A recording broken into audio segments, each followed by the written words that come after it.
just saying they can. A robot can. I don't. I'm just saying we put Donald Trump in charge of nuclear codes. Hell, we gave Biden nuclear codes. I wouldn't have given either one of them nuclear codes. But, yeah. Yeah. We did. Yeah. Anyways, new segment time. Pumpkin chunkin. All right, we'll try and make this brief. That last segment went on way too long. Yeah. But pumpkin chunkin, go live. So well, let's look at this redneck here, shall we? No, do not copyright strike me, Samsung. All right, I'm just trying to show off rednecks with cannons, okay? Are you watching the screen right now? No. Huh? No. What you? Oh, what? Look at the pumpkin chunkin. This is what we're discussing. Whether we can beat these guys at their own game. Oh. Okay. All right, you watching? Yeah. The air cannons. Of course, all those guys are looking for what we refer to as the mythical mile. The air cannons work by sending a rush of compressed air into the barrel, which rockets the pumpkin out the other end. These cannons can launch pumpkins over 4,000 feet, about the length of 11 football fields. And this year, current record holder Second Amendment is gunning for the mile mark at 5,280 feet. Current world record is 4,434 feet.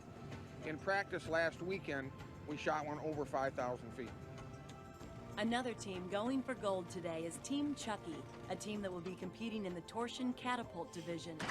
Torsion Catapult is what most people think of when they think of like an old-fashioned Roman catapult. And what it is, there's a bundle of rope that gets twisted, and tension gets put into it, and so the rope becomes a torsion spring. And it's that tension stored in the bundle of twisted rope that makes the arm go forward. Anyways, so that's pumpkin chunkin. Mm-hmm. Questions? Comments? Concerns? You say chunking or chucking? Is there an N? Chunkin. Chunkin. Oh, they do say chunkin. Mm-hmm.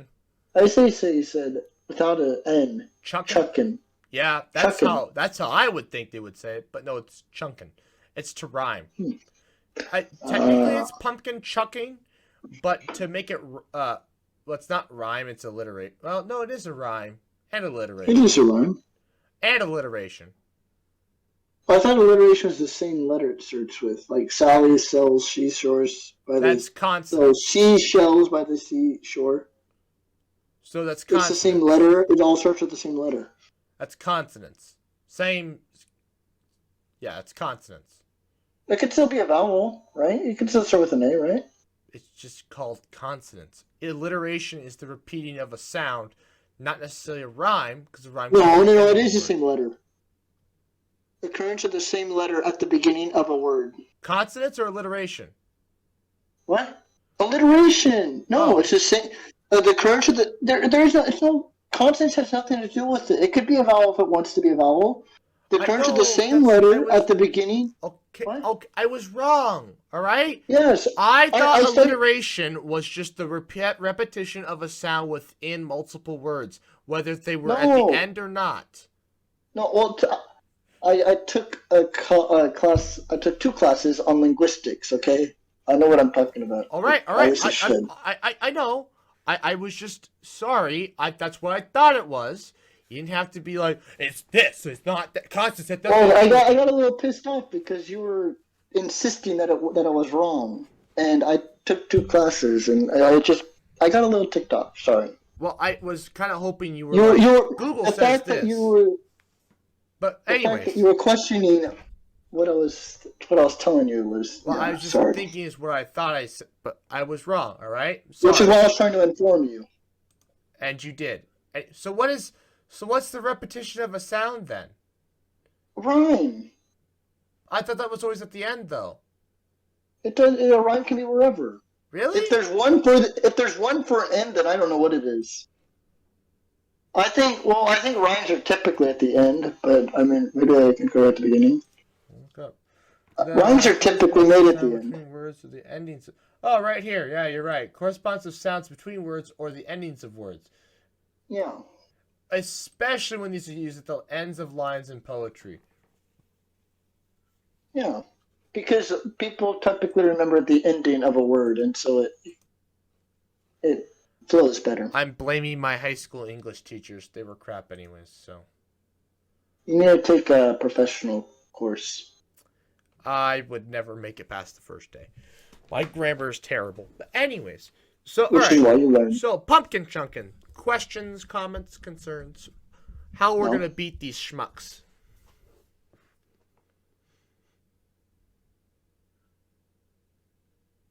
Well, we already talked about this. We can. Oh, I thought you questioned whether or not we'd actually be able to do the not necessarily hydrogen, but at least the vacuum anyways. I'm sure there's rules in place. I mean, I haven't looked into this, but I mean, I'm sure there's some sort of rules around what is allowed and what's not allowed in competition.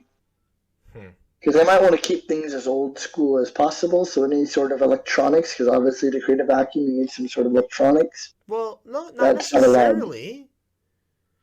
They're using air compressors to fill these up. It's just a vacuum. Oh, wait, they're using air compressors? Those were pneumatic. Those were pneumatic air cannons.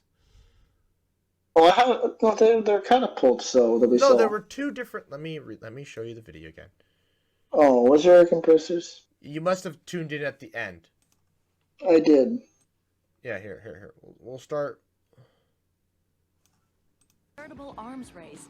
Today, 100 teams are stationed on the front line, preparing to see how far their self-designed weapons can launch a pumpkin. Oh, there's a 280-acre cornfield. In 1986, there were 4 guys sitting around the local blacksmith shop discussing medieval games, specifically anvil tossing. They rapidly found out that was rough on the back and shoulders, so they decided they could build a machine to throw it. Anvils were expensive. They bought pumpkins. Then here we are 21 years later throwing pumpkins at the World Championship pumpkin chunkin. The machines range from high school physics projects made from junkyard scraps to high-tech blasters that can cost upwards of $200,000. Although explosives are forbidden across the board, many of these machines still pack quite a punch. Because of the wide variety of contraptions, the competition is divided into different classes. What we consider the big boys of the competition are the air cannons. Of course, all those guys are looking for what we refer to as the mythical mile. The air cannons work by sending a rush of compressed air. Yeah, okay, so actually I'm reading the rules right now. Rule number 2, general rules. All pumpkins fired must remain intact until they impact the ground. Yeah, I know. So you cannot fire. So if your pumpkin obliterates as it hits the air, which creating a vacuum, I'm picturing it would, because there's so much force of air going from vacuum to no air, that it would obliterate, and that would violate the rules. True. Doesn't mean we can't try. Yeah. Plus, there's people. I didn't talk about this. So there's this one guy at the competition who. No explosives are allowed. No, explosives are not. They're not allowed. Yeah, I know. Oh. Just hope your hydrogen doesn't combust. Yeah. But what was? So, well, there was this guy who's been breeding pumpkins for like the last 20 years, since this competition started. So that they were long and cylindrical, so they could fit down the tube, and they'd be like a bullet. So, this kind of impacts the vacuum thing. Is it has to be fired within 3 minutes. Oh. So you cannot spend more than 3 minutes making your vacuum. That I haven't kept reading, so I don't know if a vacuum is still allowed. But 3 minutes would affect your vacuum thing. yeah. I don't know. I mean, I mean, these guys are pulling $200,000 to do this. So I mean, unless you got some NASA grade stuff, I don't know if you could pull a vacuum of that large of a space. I mean, you can remove air in 3 minutes. It's just a matter of how low do you want it to be? How low are you content with it being before you start running your clock? Yeah. Uh, Well, not to mention you have to load the damn pumpkin too. So you'd probably want to set up some sort of bolt system because I mean, you know. Oh, there's another rule about firing too far. You are only given a 10-minute thing, a 10-minute timer to find your pumpkin after it's been fired. If it's found later, after 10 minutes, it's not counted. All pumpkins must be found in 10 minutes. Can you stick a GPS tracker in the pumpkin? I suppose that solves it, yeah. That would easily solve your That's issue. probably what they do. I'm just saying that's what I would That's do. what it said. Yeah. Wow, they really thought of that. Maybe that's why no one's tried the vacuum, is because it just takes too long to pull it. Yeah, and also it risks blowing up. The pumpkin, yeah. However, I've seen guys they do a sheath around the pumpkin of foam, so that it's more so it sits in there more aerodynamic. Mythbusters have talked about it. They've done it before for a myth.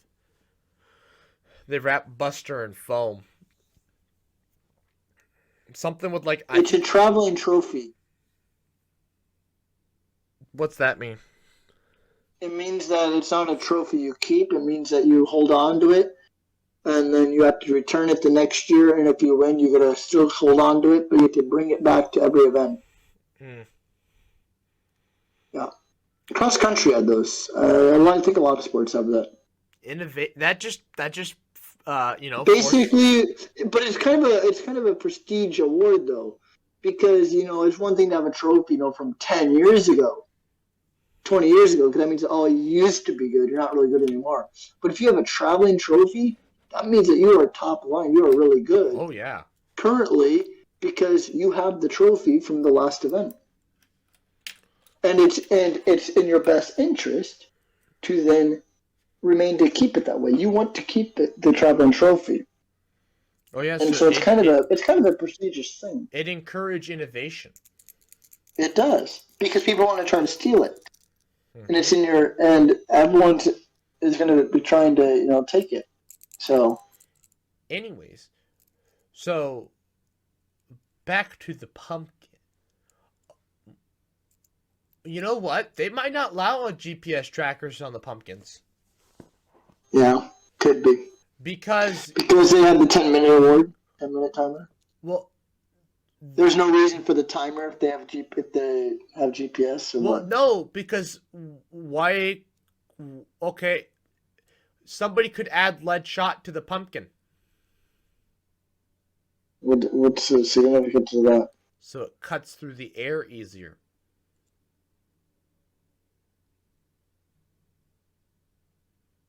Oh, yeah, maybe you can't alter the pumpkin in any way.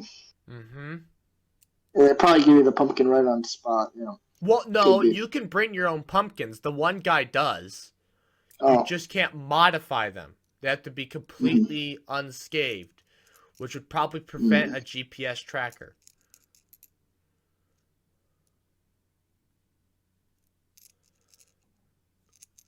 But, yeah. So, once again, I don't know. I'd be genuinely curious. I mean, I'd suppose give the sport, another 20 years. I mean, who knows? You might see, since the pneumatics might be pushing the limits, they might start trying vacuums. Hello?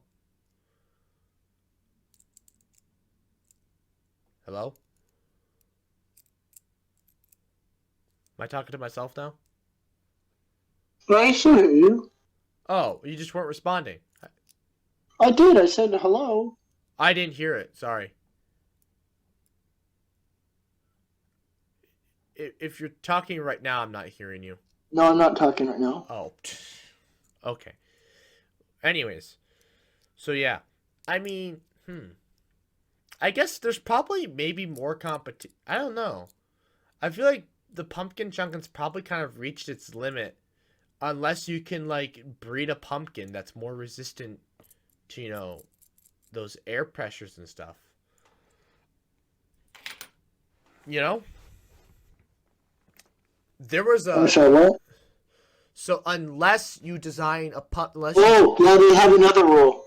So this is part of their adult classes, so I'm still reading this. Their rules are... I think it's only 12 pages. Air classes. Only atmospheric air compressed by compressor on site is approved. Under no circumstances shall any other gases, including but not limited to nitrogen, helium, carbon dioxide, hydrogen, etc., be used or separated on site. Maximum air pressure used for tank cannot exceed 150 psig. Pounds. What is that? Pounds per square inch?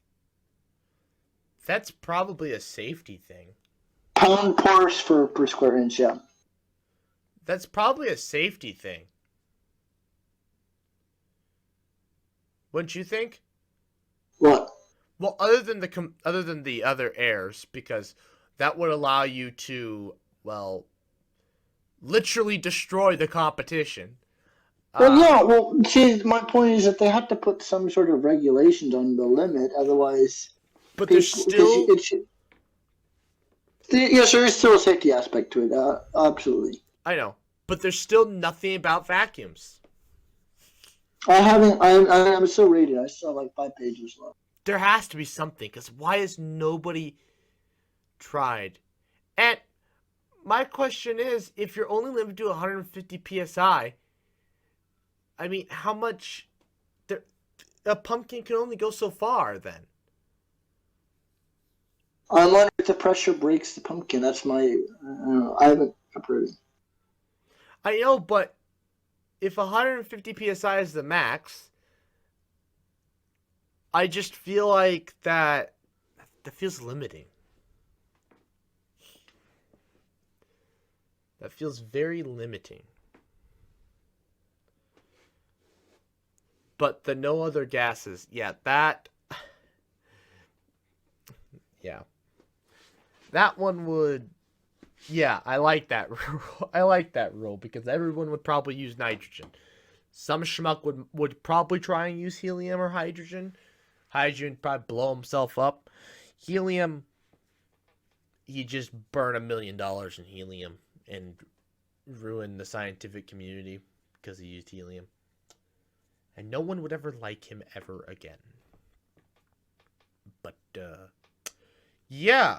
Anyways, so yeah, pumpkin chunkin, unless he finds the rule. So, what if I just control? Yeah. Oh, they don't have the word vacuum. Really? The word vacuum does not appear in these general rules. You know what that I said control F for vacuum. You know what that means?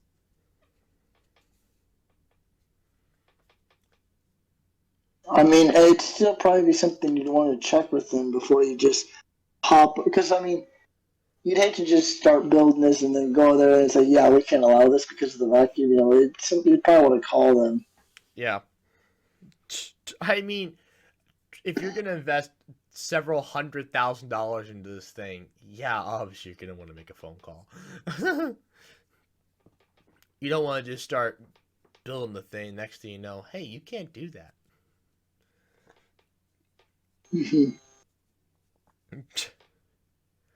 Oh, dear. Wow, that is... I wonder... Man, then I've got so many questions for those guys. So it's just What? luck then. What? Well, if 150 psi is the max, you know, and let's say you're... It's all about your design. I guess, but I mean, an air cannon can only be so complicated. There's only so much that can be changed. Let's see, you can change the yoke, barrel length. No, but I mean, you could obviously you can change because so you can have 150 pressure pounds per square inch pressurized, right? But then you can have it funnel off, like have the air funnel through, so it's technically going through an even smaller volume. Oh. You know how like you have an air tank and then have it funnel down. What's it called? What's a valve that like forces the air through a smaller volume? A yoke. I was just talking about that. A yoke, yoke. I don't know how it's the choke, not choke, yoke. Choke. It's choke. The Mythbusters in the Supersonic Ping Pong Ball episode, they made a choke, which is why I've never been able to replicate it because I can't make a choke. Otherwise, I would love to replicate the Supersonic Ping Pong Ball cannon and try and break their record. Yeah, a choke. But I can't make a choke. Because I lack the skills and the Oh yeah, tools. PVC pipe is also not allowed. That's So a you'd have to cut it and form it. Well, no. But basically, what I'm saying is that you have PVC a pipe's valve a like a danger. choke. Yeah, but you have a valve, right? That where it funnels it down. I don't know where you have to test the pressure. I mean, I'm sure it's just if you test it from the back, then you could theoretically reach a higher pressure to push the pumpkin. I'm sure. Well, then you got to worry about the pumpkin being.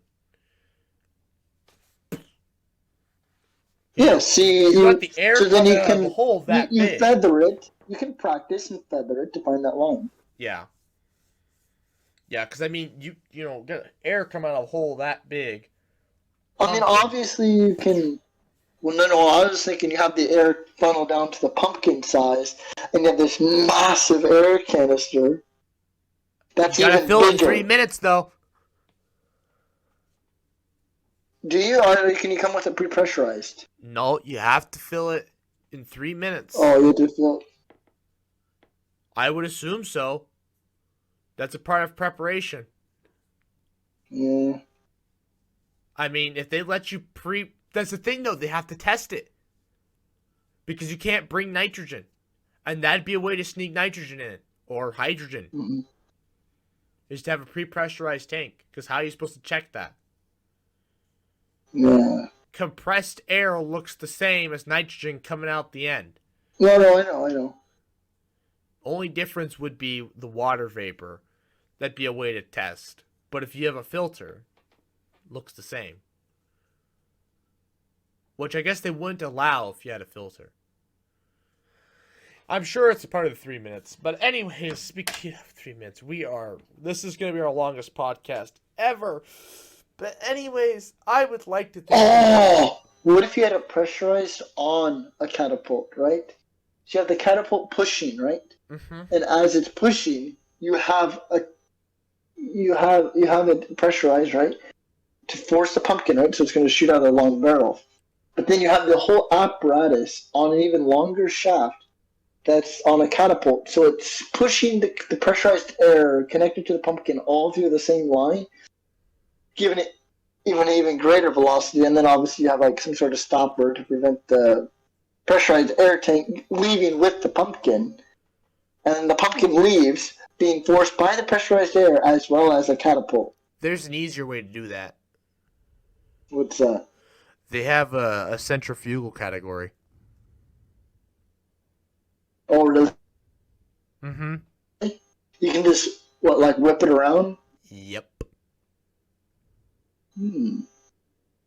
Just spin that pumpkin up. Literally, what you are limited by at that point is the G-forces on the pumpkin as you're spinning it around, so it doesn't just smash the pumpkin. Mm-hmm. That would be your... I wonder that you probably just stand pretty far away. I Like, if you haven't released 100, like, think about it, right? Think about this. If you haven't released 180 degrees too early or too late, you have an issue. Yeah, you got a pumpkin coming towards your head at a speed that 180 degrees too early or too late, you have an issue, my friend. Yeah. I think there's a limit on the speed of those. There has to There has to be a limit on those, because those could easily beat the air cannons. Easily.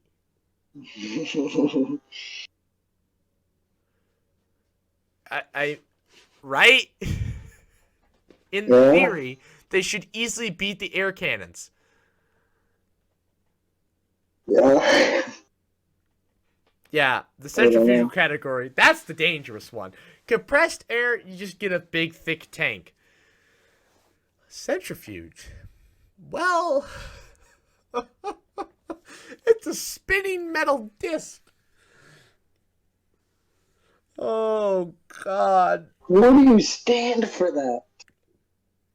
A mile away. No, I was going to say right under it. Yeah.